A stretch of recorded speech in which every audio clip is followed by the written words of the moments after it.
Alam mo, hindi ko talaga alam kung bakit ako pa. Air India Flight 217, ang daming pasahero, lahat excited, may kanya-kanyang plano, pamilya, trabaho.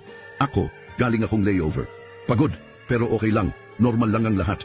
Pero nung nasa ere na kami, may naramdaman akong kakaiba. Parang biglang nag-iba yung tunog ng makina, may kumalabog. Tapos, boom, isang malakas na pagsabog. Sumigaw ang mga tao, nayanig ang buong eroplano. Nawalan kami ng gravity, tapos parang may humila sa katawan ko pababa.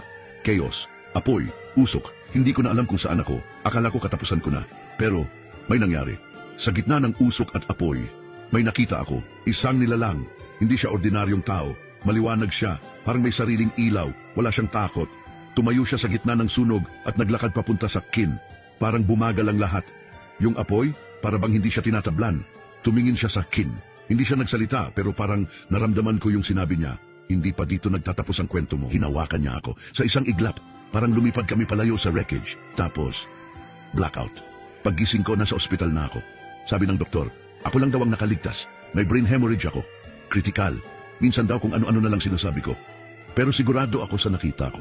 Hindi yun hallucination. Hindi yun imahinasyon. May nagligtas sa ikin. Hindi ko alam kung tao ba siya, anghel, o kung anong nilalang siya. Pero kung hindi dahil sa kanya, wala na ako dito ngayon.